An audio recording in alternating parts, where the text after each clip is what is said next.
Hey guys, welcome back to the channel. Today we're going to review all of the content from this weekend in Hockey Ultimate Team. We're going to take a look at the new play of the years, as well as some really nice primetime cards that we got in the game. If you guys enjoy the content, make sure you subscribe to the channel for the most up-to-date news, tips, and info. All right, let's take a look at the cards. All right, we'll start off with the play of the year, Ben ZLOTY from the Winnipeg Ice. He's got Magician and Skilled Up. 86 speed, 86 acceleration, and 92 agility with that Magician activated. These are always the cards that look really messed up when they get their big boost, because some of their stats are very low because they're silver cards. So for example, his shot accuracy is 73, but the shot power is 92. He is a left-handed defenseman, which has some, uniqueness to it. There's not a lot of great left-handed defensemen. However, Skilled Up on a defenseman, I don't know how often you would ever use this. Could be fun, but his body checking is only 80 and his defensive awareness is very low. It looks like cross-ice passes are getting through more and more, and it might be because of the lower defensive awareness on some of these guys. While this looks like a fun card, I don't know if I'd recommend it. If you are starting out and you've got bronze and silver cards in your lineup, I could see this being half decent if he's going for like at most 1,200 coins. Next up, we've got the 82 play of the year, Wayne Simmonds from the Toronto Maple Leafs. He's got Distributor and Third Eye. Not a huge fan of Third Eye in NHL 23. I've mentioned that quite a bit. He's pretty slow at 84 speed, 85 acceleration with Distributor on. However, he does have 86 body checking. So if you're struggling knocking anyone off the puck, it's because you've got players that just don't have high enough body checking. Wayne Simmonds will do that for you. Still, same situation as ZLOTY. You need to have like at most 1,200 coins for this card. Just not worth it. In honesty, he's probably going to sell for a little bit more because Leaf cards are so expensive for the trade-in for the team builder. So you're probably going to have to spend like $5K to get them. Just wouldn't not worth the value. And then the last play of the year card we have is the 84 Valor Nichushkin. And this is a phenomenal card. 6'4", 209 with Fly the Zone, which gets his speed up to 88. Acceleration and agility are pretty low. However, he's got unstoppable force. You're going to be able to hold on to the puck for forever with the way that NHL 23 plays. This is a very, very good card all the way around. You're going to have to use him as a left-handed winger. His build looks like a little bit faster Anze Kopitar. If you've watched my No Money Spent series, that 85 Kopitar has been really hard to knock off the puck. So if you cycle around the net and you look for that low far side shot or backhand, especially in squad battles, this could be a really, really good card. It looks like right off the rip, he's going for 35,000 coins. The most I would probably spend is 25, so let's see if he comes down in price a little bit, but I do like the card's build and the fact he's got unstoppable force. All right, on to our prime times for the weekend. We've got the 81 Nick Robertson for his great game over the weekend. He's got Gladiator on him, and even if he did, like, no abilities activated, nothing like that, 87 speed and 87 acceleration isn't bad, and he's got mid to high 80s shooting. He's not going to do anything defensively. His defensive stats are brutal, and 1T has been almost pointless because of, the 1T is just not going in at all. The issue is he's not going to be cheap because he's a Toronto Maple Leaf card, so 81 and above cards are going for like 3 to 5K right now. I wouldn't spend that much on this card. I think that it's still a way better buy to go out and get Taylor Hall for 3 or 4K.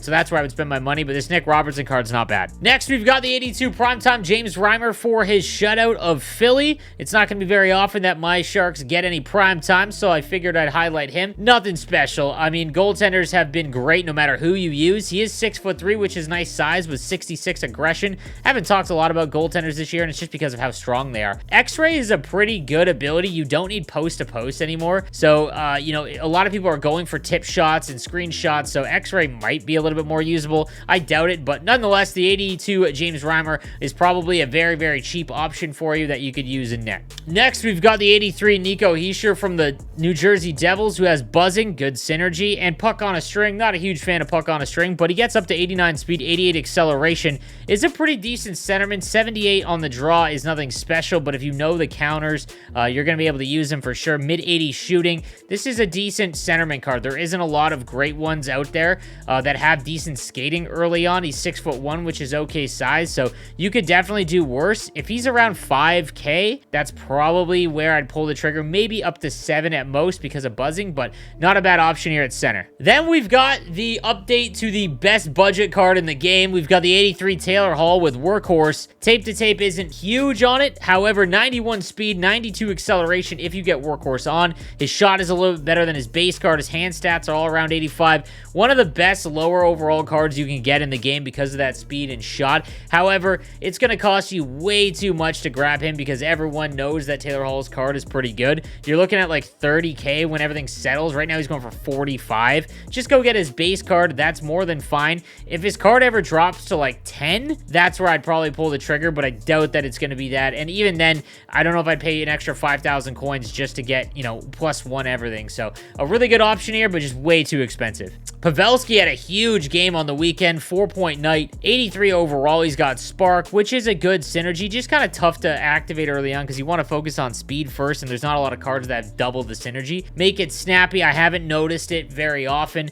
83 speed and acceleration just isn't very good. His face-offs aren't very good, although he is finally listed as a winger, not a center. His shot's good, and his hand-eye is great, but I just think I'd rather have other players that are right-handed in that price range, so this would be a pass for me for Little Joe. Alex Tuch gets one. He has been incredible early on this year. 6'4", 216, great size and body checking. This is going to be a fun card just because of how hard it is to knock people off the puck. He definitely would be able to excel at that. Close quarters has been a great ability. 84 speed, 84 acceleration, and a mid-80 shot will play. If you can pair him with someone like Taylor Hall early on, someone fast, then it's definitely usable, especially for someone that can sit around the net. Like, he's a basically cheap version of the Team Builder Owen Nolan. I've really liked that card, so I think people will sell him for quite a bit lower than what I think his value would be just because of his skating. But if you use close quarters and go for those rebound shots, he should be able to hammer those home pretty easily. The Buffalo Sabres also got a 84 Rasmus Dahlin, who has been nuts to start the year. 6'3" left-hander with 85 speed, 86 acceleration. Heat Seeker has been nice. I've got it on Bowen Byram, and I definitely notice it. His shot isn't bad. Defensive awareness is at 86. Same with his stick checking. Body checking down to 81, but he is 6'3". I think there is a place for this card. It's all going to depend on how expensive he is. I don't know if I would spend more than like 10 to 15K, and he's going for like 50. This is a hard avoid at that price. There's other left-handed options that I think I would go after, including the the game day tilt Rasmus Sandin, who did get an update. I would go check out that card. Next, we've got 83 Matt Zuccarello, 5'8", but he's got 89 speed and acceleration, 87 agility, and a mid-80s shots. Hand stats are all above 86. Not going to knock anyone off the puck. I think there's other way stronger options, but if you can't find someone that has like 88 and above speed as a left-hander, like I'd much rather have Taylor Hall, for example. From the Lightning, we've got an 84 Brayden Point with Schneip. He's 5'10", 88 speed, 90 acceleration, and 88 agility. That'll definitely play early on.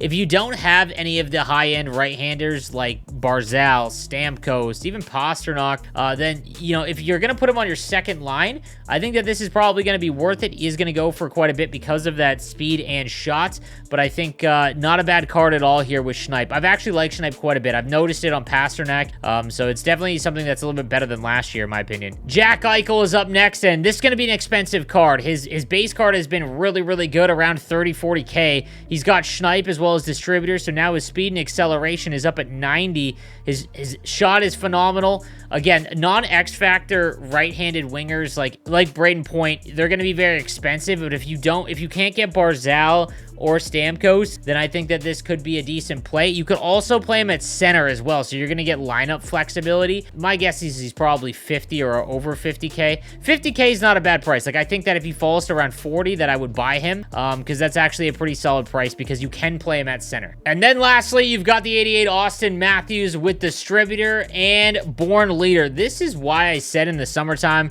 I think X Factors need the ability to unlock abilities that future cards get. So some of the reasons why X Factor cards are not a great investment is because their abilities don't really change. They are what they are. But if Born Leader could be unlocked and put on Auston Matthews' card, it makes him even better because it's a very, very good ability. But this card as a whole is extremely good. Like, if you can't afford Auston Matthews' X Factor card, this is going to be, you know, well over 100K probably because he is a Leaf too. But I would definitely consider it if he was around 100,000 coins, maybe at 110 the most, just because there isn't a lot of great big centermen. And again, the skating on him is very good. His shot also is a lot different than what his stats indicate. His shot is always automatic in game, but Auston Matthews is your last primetime today. All right, guys, that is going to do it for today's content. Let me know what you think in the comments section down below, and I will see you guys next time. Have a good one.